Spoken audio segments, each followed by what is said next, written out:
The Empress of the Terran Empire is a figure wrapped in both mystery and immense power. Some see her as naive, too kind, or hopelessly optimistic, but no one can deny the strength behind her ideals. At the Intergalactic Summit held every 4 standard years, she always arrives without guards. Whether it's out of trust in others or because no one can actually harm her is a question left unanswered. However, this time, by her side stood a figure draped in black, one of her own kind. During one such summit, a high-ranking Karthian representative whispered to his companion, "Why does she come unguarded? Does she truly believe we wouldn't harm her?" His companion, a seasoned diplomat, replied, "Or perhaps she knows we can't." The last time the Empress brought a companion to one of these meetings, 5 empires vanished without a trace, leaving no survivors. Curious, the High Karthian asked, "Who is the man with her?" No one dares speak his name. "They call him the Dark Knight, or the Man in Black," his companion whispered. "No one knows who he really is, but after each meeting he attends, the Terran Empire wages war, erasing entire civilizations." "Those are just legends," the High Karthian scoffed. "Believe what you wish," the diplomat said, "but humans say he's the Empress's final enforcer and the protector of the Empire." The High Karthian waved away the warning.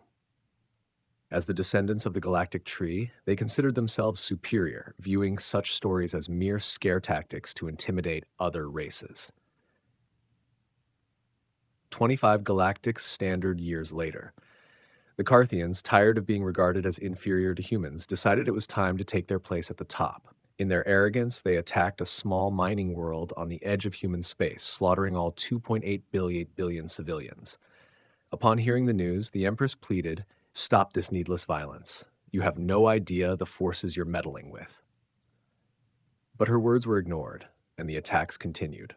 Most were unsuccessful, but when the Karthians gravity bombed Rigel A, shattering the planet and killing its 6.4 trillion inhabitants, everything changed. The Empress convened an emergency interspecies summit. As the Karthian representatives entered the Grand Hall, they noticed the other leaders watching them with a mixture of fear and pity. "Why do they look at us that way?" one Karthian asked, irritation lacing his voice. "They fear something far greater than us," another replied, glancing toward the Empress and her dark companion who had just arrived. The Empress, her eyes filled with sorrow, addressed the assembly. "We can still settle this peacefully. Surrender now and it ends here." "How dare you demand our surrender?" Kipha, the leader of the Karthians, shouted, rising from his seat. "We will not bow to you." The Empress sighed, the weight of her words heavy with exhaustion. She turned to the man in black beside her. "David," she said softly, "you know what needs to be done." David stepped forward, his presence suffocating the room.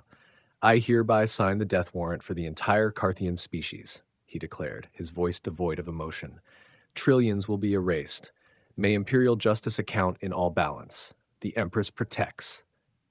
A heavy silence followed his pronouncement, but it was soon broken by a small voice. "Two wrongs don't make a right," a Flurian said, stepping forward. His small frame quivered, but his voice held firm. "Please, your majesty, show mercy," Kipha sneered. "How dare you beg for us, Flurian?" The Empress turned to the Flurian, her expression soft. "Your compassion is noted," she said kindly, "but the decision is final." David's gaze turned toward the Karthians, his eyes cold as the void. "Pray to your tree," he said, his voice like a death toll, "for the Empress has none left to give." The Karthians laughed off his words, believing them to be empty threats. But as the war stretched on, their laughter turned to dread.